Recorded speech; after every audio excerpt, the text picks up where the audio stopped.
ሰላም ወዳጆች እንዴት ሰነበታችሁ? ሳምንት የትንቢተ ዮናስን መጽሐፍ የመግቢያ ሐሳብ እና መንደርደሪያ ከኔ ጋር ስንመለከት ቆይተናል። ዛሬ ደግሞ እንግዲህ ወደ ምዕራፍ 1 እና ምዕራፍ 2ንም አንድ ላይ አጠቃለን እንመለከታለን።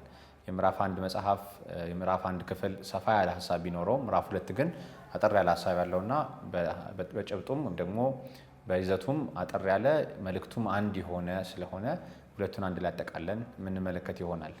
ከመጀመራችን በፊት መጽሐፉን አንድ ላይ የምናነበው ይሆናል።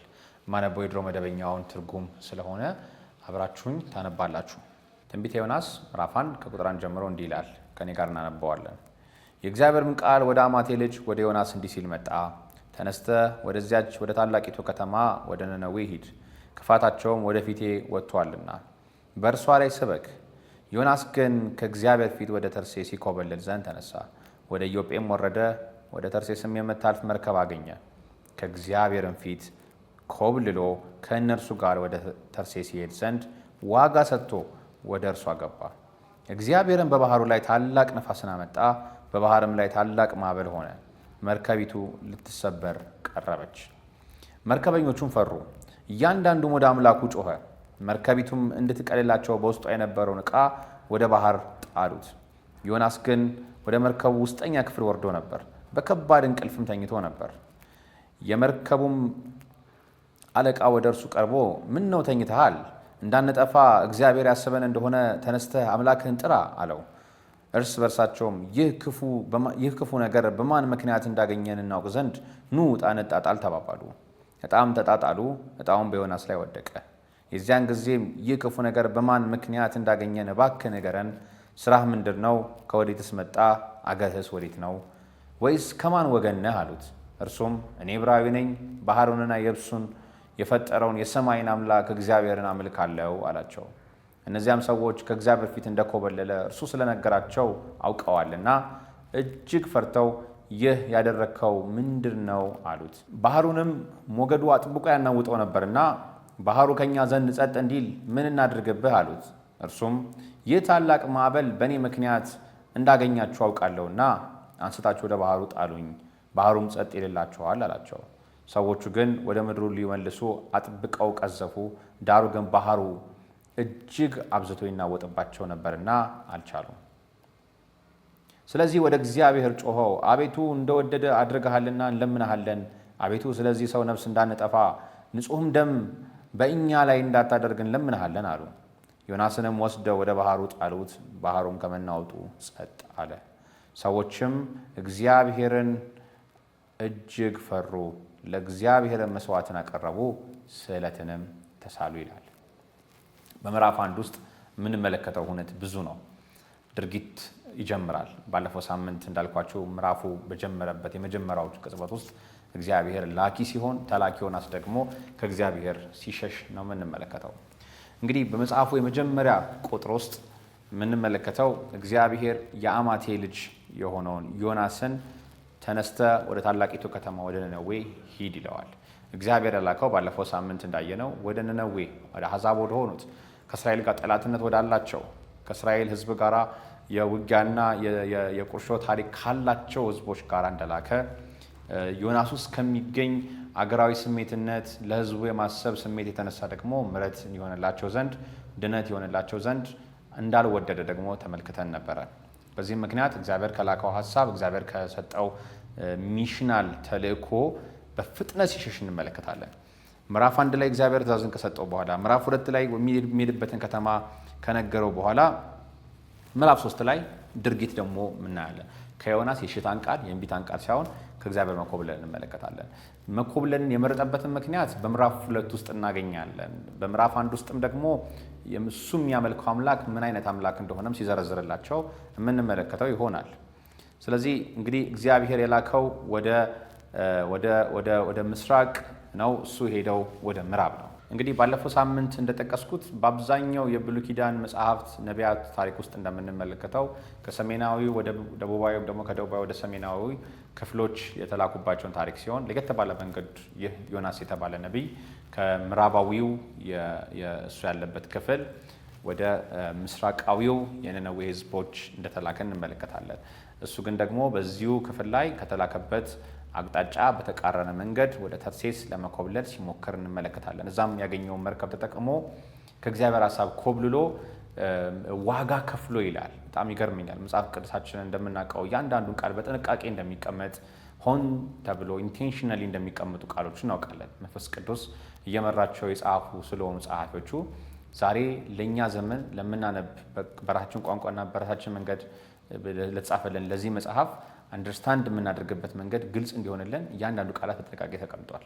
ነገረ መለኮት አዋቂያን ደግሞ መጽሐፍ ቅዱስ ሰባኪያን እንደሚሉት በመጽሐፍ ቅዱስ የተቀመጡ ነጥቦች፣ ኮማዎች፣ አራት ነጥቦች ቢሆኑ የትኛውም አይነት ምልክቶች የሚሰጧቸው ትርጓሜ እንዳለ በስነ ጽሑፋውያን አዋቂዎች ዘንድም በነገረ መለኮት አዋቂያንና በአስተማሪዎች ዘንድም የታወቀ ነገር ነው። ስለዚህም እዚህ ጋር ዋጋ ከፍሎ መሄዱን መጥቀስ ያስፈልገበት ምክንያት አለ ብዬ አምናለሁ። ምክንያቱም ማንም ሰው ለተሳፈረበት ትራንስፖርት ዋጋን ሳይከፍል አይወጣም፣ ዋጋን ሳይከፍል አይሳፈርም፣ ወይም ካሰበበት አይደርስም። ነገር ግን ከእግዚአብሔር ለመኮብለሉ ዋጋን ከፍሎ መውጣቱ ግን ቦልድ ለማድረግ የፈለገ ይመስለኛል። ምክንያቱም ወደ ተላከበት ወደ ነነዌ ሕዝብ ሄደ ሊሆን ይችል ነበረ። ወደ ተላከበት ሕዝብ ቀጥ ብሎ ታዞ ቢሄድ ኖሮ ዋጋ ከፍሎ ሄደ ላይል ይችል ነበረ። ነገር ግን ከታዘበት ትእዛዝና ከተላከበት ተልእኮ በተቃራኒ መንገድ በመሄዱ ምክንያት እቺ ቃል ደግሞ እቺ ዋጋ ከፍሎ ዋጋን አውጥቶ ከእግዚአብሔር ዘንድ ካለመታዘዙ በባሰ መንገድ ደግሞ እንደገና የሚያስከፍልን ዋጋ ከፍሎ እንደሄደ እኔ አስባለሁ፣ ደግሞ እንደዛ እረዳለሁ። ዛሬ በዚህ ዘመን እግዚአብሔር ለእኛ ከሰጠን ተልእኮ፣ እግዚአብሔር ለእኛ ከሰጠን ጥሪ፣ እግዚአብሔር በእኛ ሕይወት ላይ ካለው ዓላማ በተቃራኒ በምንሄድባቸው ዘመኖች ላይ ሁሉ የምንከፍላቸውን ዋጋ ከብዙ ከሚያልፍባቸው ገና ከዚህ በኋላ ያልፍባቸው ካሉ መከራዎቹ እቺ የመጀመሪያዋ ጥቂቷ መከራ ትሆናለች። አንዳንዴ እኛ ሰዎች በምንኖርበት በዚህ ኑሮ ውስጥ በዚህ ዓለም ኑሮ ውስጥ እግዚአብሔር ባለመታዘዝ እግዚአብሔርን ባለመስማት በሕይወታችን የሚመጡ ጥፋቶች ስናይ ባለመታዘዝ ጠንቅ የምንገባባቸውን ችግሮች ስንመለከት በመጀመሪያዎቹ የጥፋቶቻችን ጊዜዎች ላይ መማር ስንችል በኋላ ግን በዮናስ ላይ እንዳለፉት እንደ ብዙዎቹ ጥፋቶች ነገሮች ከቆዩ በኋላ ነገሮች አንዳንዴ ሊመለሱ ከማይችሉበት ርቀት በኋላ ደግሞ በእኛ ላይ የሚጥሉት ጉዳትና ጠባሳ የዘለቁ ከሚሆንበት ጊዜ በኋላ እንነቃለን። ዮናስም በዚህ ቦታ ላይ እንደምንመለከተው ዋጋን ከፍሎ ከነዚህ ነጋዴዎች ጋር ተቀላቅሎ እየሄደ ነው። እንግዲህ እግዚአብሔር የላከው ሰው፣ እግዚአብሔር በሕይወት ውስጥ አጀንዳ ያለው ሀሳብ ያለበት ሰው፣ እግዚአብሔር አንድን ሕዝብ ለማዳን ተልእኮን ሰጥቶ አጀንዳን ሰጥቶ አስታጥቆ የላከው ሰው በማይገባው ስፍራ ሲገኝ እሱ የተገኘበት ስፍራ እሱ ያለበት ስፍራ አብሮት የነበሩትም ሰዎች ጭምር አብረው ጉዳት ይደርስባቸው ወይም ደግሞ ሊደርስባቸው እንደሚችልም እዚህ መጽሐፍ ውስጥ ያስተምረናል። እግዚአብሔር ዮናስን የላከው ብቻውን አንድን ሕዝብ ለንስሐ ጥሪ እንዲጠራ ነው። አመፃቸው፣ ክፋታቸው በእኔ ዘንድ ደርሷል፣ ይህ ሕዝብ ላጠፋው ነውና እንድምረው ለንስሐ ጥሪ ጥራልኝ ነው። ይህም ባለማድረጉ ምክንያት በታሪክ ውስጥ ሊጠቀሱ የማይገባቸው የነበሩ የታሪኩ ባለቤት ያልሆኑ ነገር ግን ዮናስ በራሱ ጎትቶ ያመጣቸው ነጋዴዎችን እንመለከታለን። በሚገርም ሁኔታ እናንተ እንደዚህ ተረድታችሁት እንደሆነ አላውቅም። በዚህ መርከብ ውስጥ ያሉ ሰዎች የተለያዩ ሰዎች ናቸው። አማልክቶቻቸውም የተለያዩ ናቸው። አህዛቦችም ሊሆኑ ይችላሉ።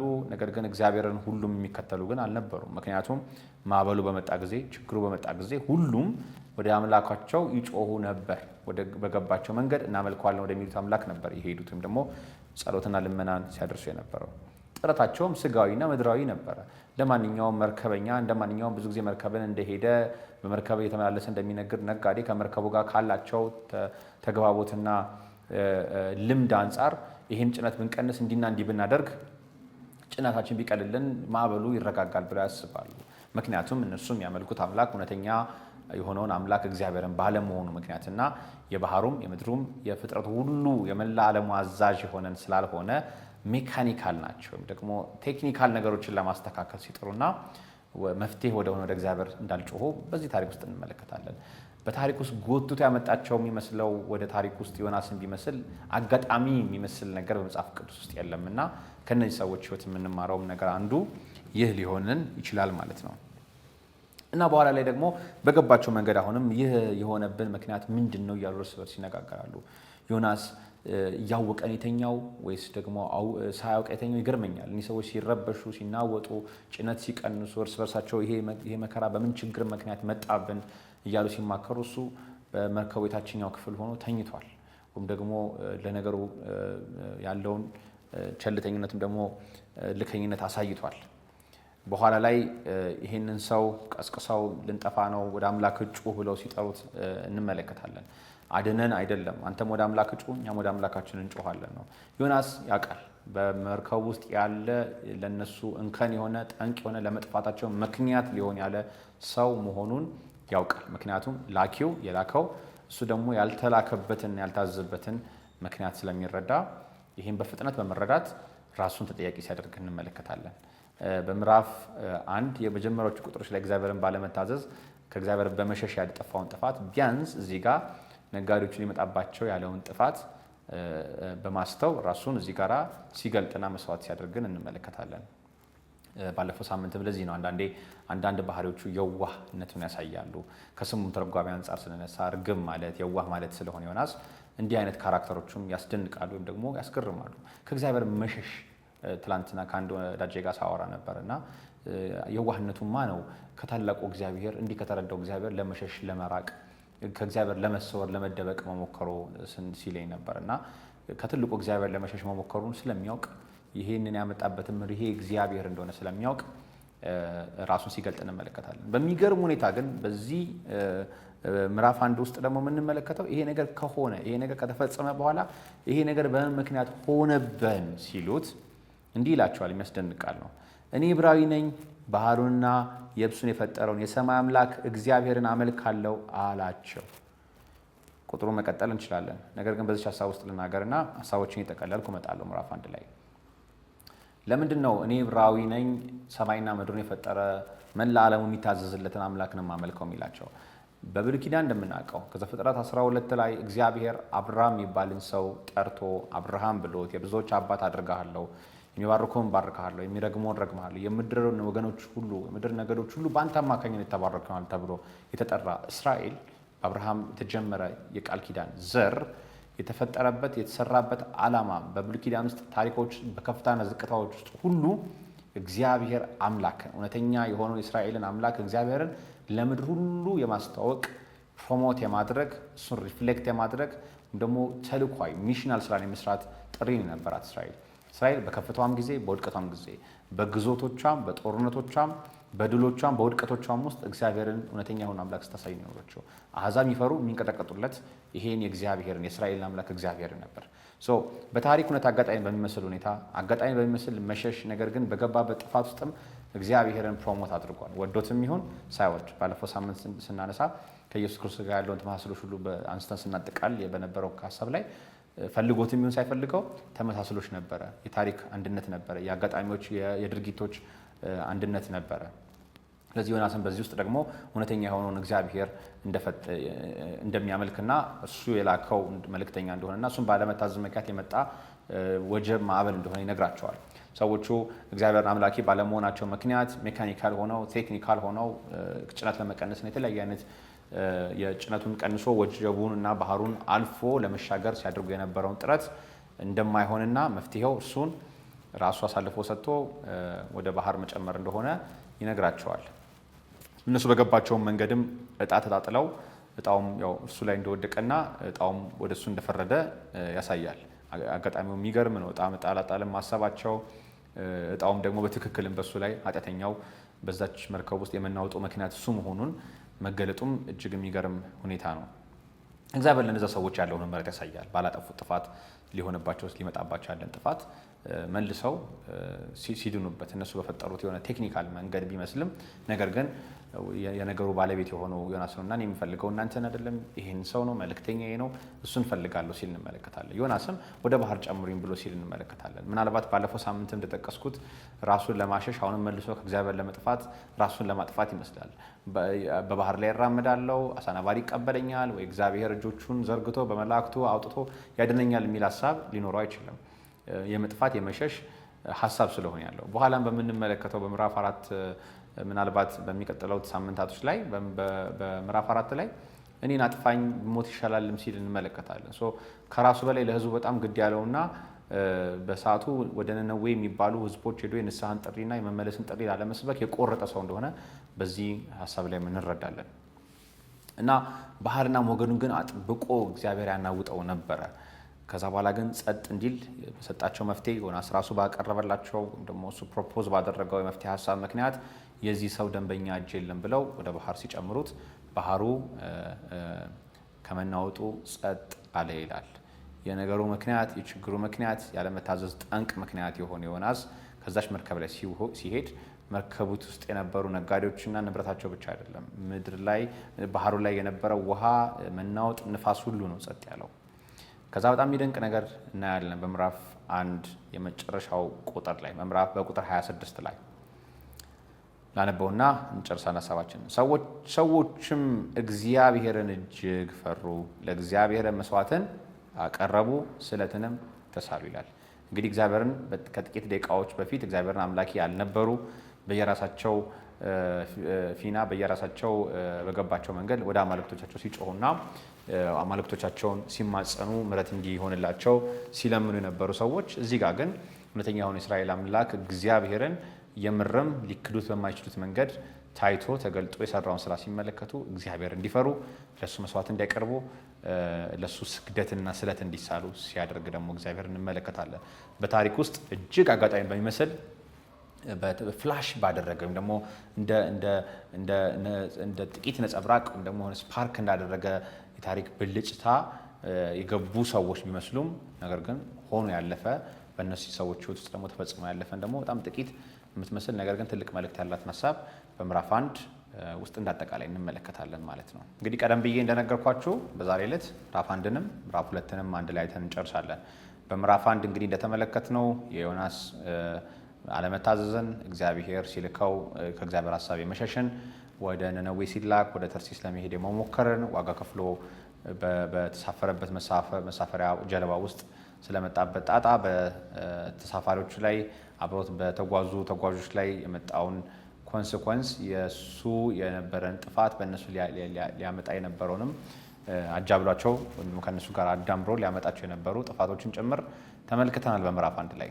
እንግዲህ በኋላ ምዕራፍ 1 ሲጠቃለል ሁለት ነገሮችን አይተናል። እንደ መፍትሄ የተወሰደው ራሱ ባቀረበላቸው መፍትሄ አማካኝነት ወደ ባህር ጨምሩኝ ብሎ እሱን ወደ ባህር እንደጨመሩት ወደ ባህር እንደገባ ከዛ በኋላ ግን እነዚህ የተለያየ አማልክታትን ሲያመልኩ የነበሩ በመርከቡ ላይ የተሳፈሩ ሰዎች ነጋዴዎች የእስራኤል አምላክ የሆነው እግዚአብሔርን እንደፈሩት ለእግዚአብሔር መስዋዕት እንዳቀረቡ ተመልክተናል።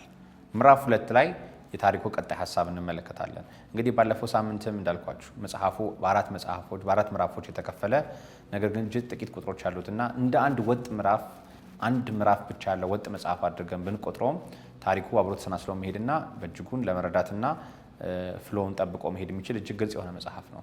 ነገር ግን በታሪኮች የነበሩ ሁነቶች አሉ። የዛሬ ሳምንት ጠቅስላችሁ እንደነበረ በምዕራፍ 1 ውስጥ የዮናስን ጥሪና መኮብለልን የምንመለከተው ብያችሁ ነበር።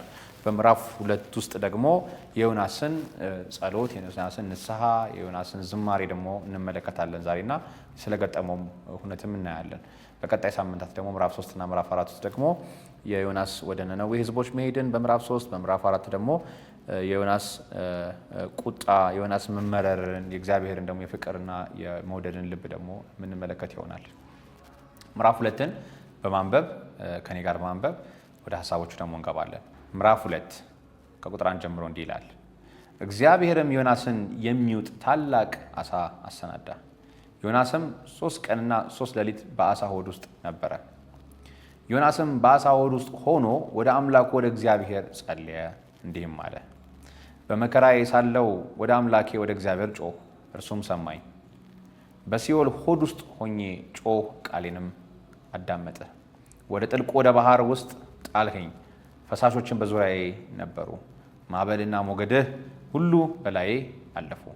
እኔም ከዓይነ ፊት ተጣልሁ፣ ነገር ግን ወደ ቅዱሱ መቅደስ ደግሞ እመለከታለሁ አልሁ። ውኆችም እስከ ነፍሴ ድረስ ከበቡኝ።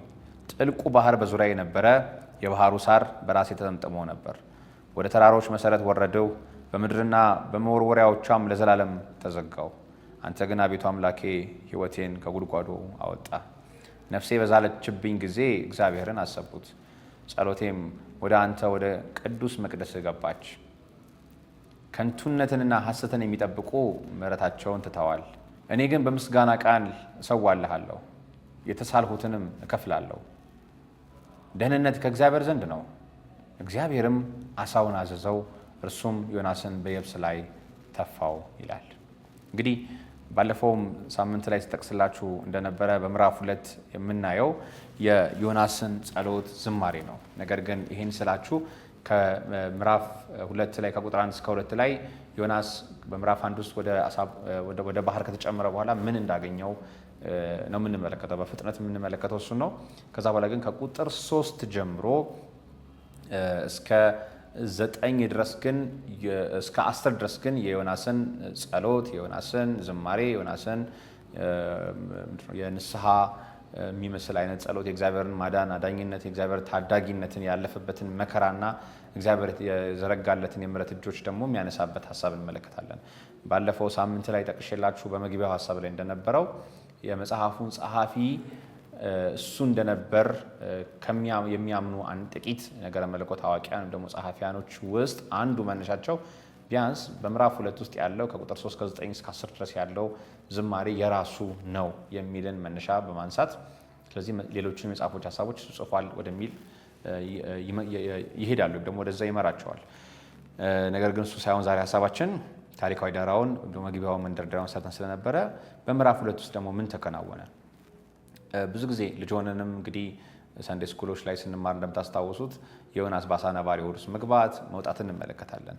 በጣም ሚስ አንደርስታንድ እናደርገው የነበረ ማንረዳው የነበረ ልጅ ሆነን አሳ ነባሪው መጥቶ እንደዋጠው ከአሳ ነባሪው ሆድ ውስጥ እግዚአብሔር ለማውጣት እንደቻለ ነው የምንመለከተው።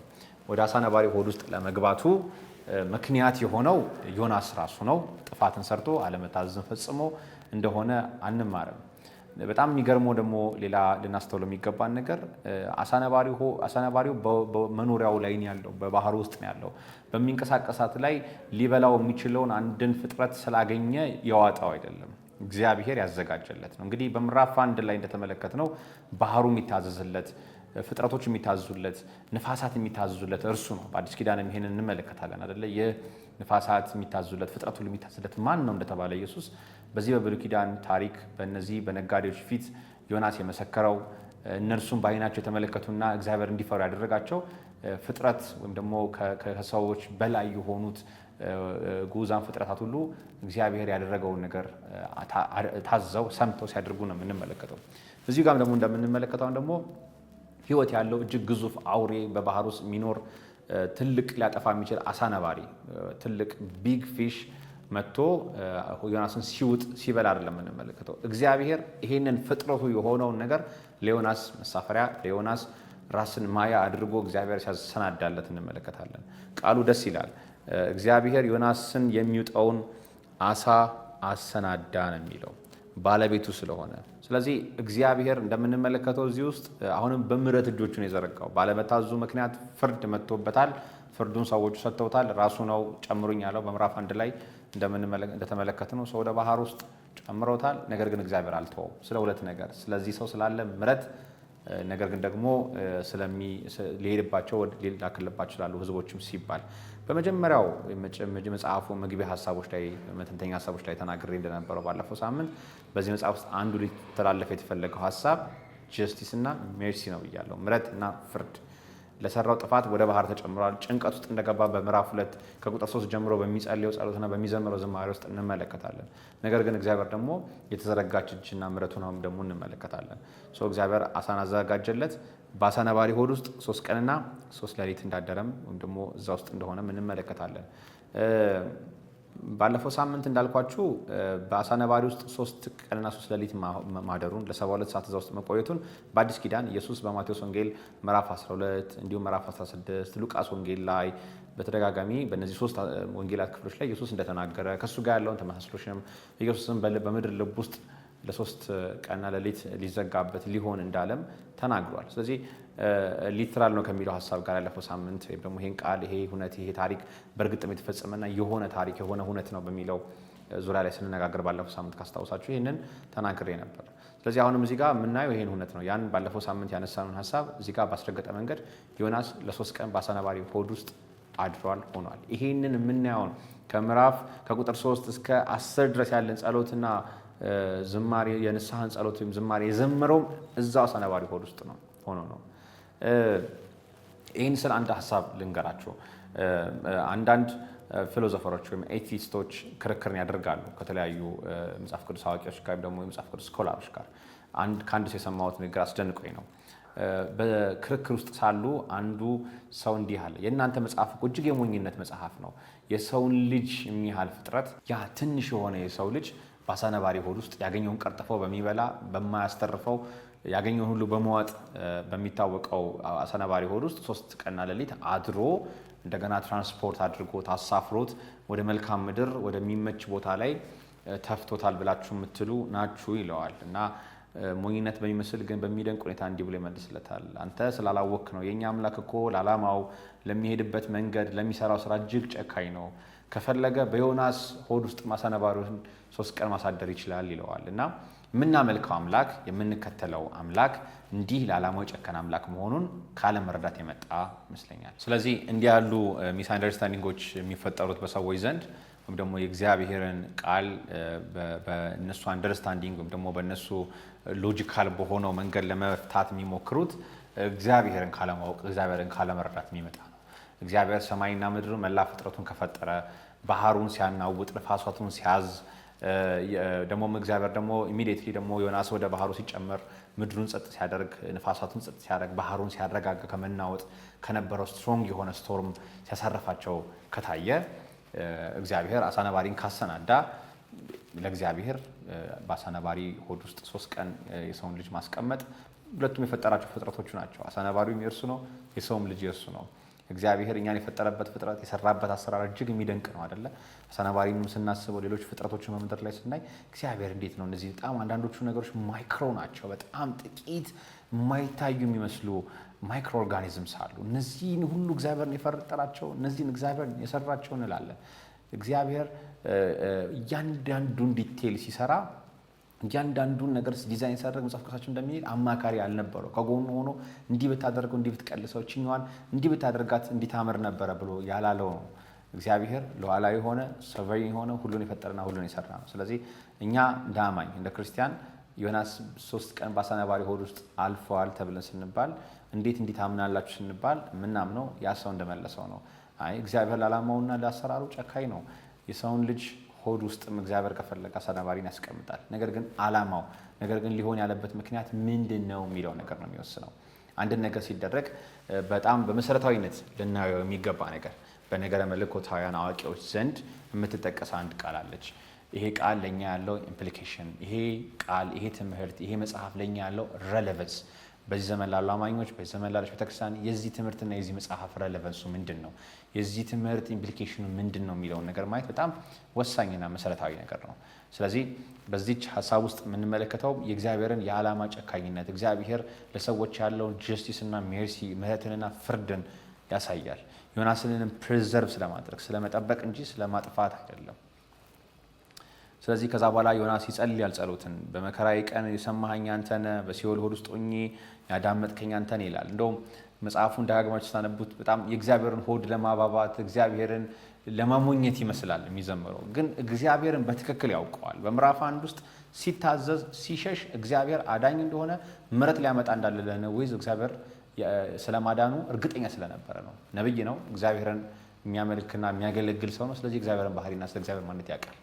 ይሄን የጸለየው ጸሎትም በኋላ በምዕራፍ 3 ላይ በምዕራፍ 4 ላይ ሌሎች አይነት ደግሞ ባህሪዎችን ሲያሳይ ቅድም የጸለየው ጸሎት ምን ነበር ብለን ዳብት እንዳናደርግ በምዕራፍ 3 እና 4 ላይ ያለውን ሐሳብ አይተን ዳብት እንዳናደርግ እዚህ ምዕራፍ 2 ላይ ከቁጥር 3 ጀምሮ የሚጸለያቸው ጸሎቶች በሙሉ የሚነግሩን የሚያስረግጡልን ነገር ዮናስ የእግዚአብሔርን ባህሪና ማንነት ያውቃል፣ በደንብ ይረዳል። እግዚአብሔር ፍጥረት ሁሉ እንደሚታዘዘው ከሞት ያዳነው እሱ እንደሆነ በዙሪያው ከከበበው አስቸጋሪ ሁኔታ ከነበረበት እጅግ አጣብቂኝ ውስጥ የሚያወጣውና የሚያድነው እግዚአብሔር እንደሆነ ይናገራል። ከዛ እንደገና ደግሞ ጸሎቴን ወደ መቅደስ ገብታለች፣ በምስጋና ቃል እሰዋልሃለሁ፣ የተሳልሁትንም እከፍላለሁ ይላል።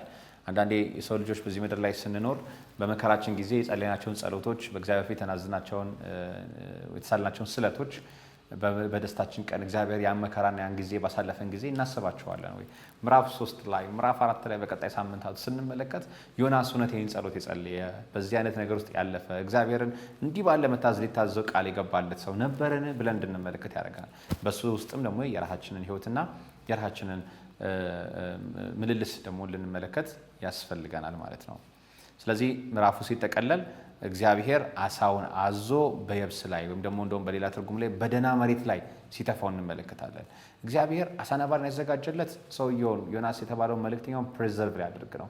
ስለ ሁለት ነገር፣ አንደኛ ዮናስን ባሪያውን አገልጋዩን ስለመጠበቅ፣ ሁለተኛ በእርሱ ስለተቀመጠ መልእክትና ሊሰብክ ስላለው የመመለስ ወይም ሪፔንተንስ ፕሪቺንግ ሲል እግዚአብሔር ሊነገርለት ሊደረሰው ተደራሲ ሊሆን ስለተገባው ስለ ነዌ ሕዝብ እግዚአብሔር የአሳ ነባሪ ሆድ አዘጋጀ። እንደገና አሁንም ደግሞ እግዚአብሔር ይህንን ሰው በደህና መሬት ስለመልቀቅ እንደገና ደግሞ አሁንም ለመልእክተኞቹም ደግሞ ስለማድረስ ሲል ደግሞ ይህን አሳ ነባሪ ደግሞ አድራሽ አደረገ። እንግዲህ ምዕራፍ 2 ሲጠቃለል በአጠቃላይ የምናየው እግዚአብሔር ለዮናስ አሳን ሲያሰናዳለት በተሰናዳለት አሳ ውስጥ ደግሞ በአሳ ነባሪ ሆድ ውስጥ ሆኖ ዮናስ ሲጸልይ፣ ዮናስ ለእግዚአብሔር ስለትን ሲሳል፣ የእግዚአብሔርን ማንነት በዝማሬና በጸሎት ውስጥ ሲገልጽ እንመለከታለን። ከዛ በመጨረሻው በቁጥር 11 ላይ ደግሞ እግዚአብሔር አሳውን አዞ ዮናስን በየብስ ላይ ሲተፋው እንመለከታለን። በቀጣይ ሳምንት ምዕራፍ 3ን ዮናስ ወደ ሐሳቡ ሄዶ ባለፈው ሳምንት ላይ እንደጠቀስኩላችሁ ወደ ነዌ ሕዝብ ሲሄድ ይህን የንስሐን ጥሪ ሲናገር የምንመለከት ይሆናል። በዛ ምዕራፍ ላይ ደግሞ ምን ይገጥማል፣ ምን እናያለን፣ ምን እንመለከታለን የሚለውን ደግሞ ቀደም ብላችሁ ማብራሪያዎችን በመጠቀም የተለያዩ አይነት ትንታኔ የሚሰጡ መጽሐፍቶችንና ቪዲዮዎችን በመመልከት አብረን እንቀጥላለን። የጌታ ሰላምና ጸጋ ይብዛላችሁ። ተባረኩ።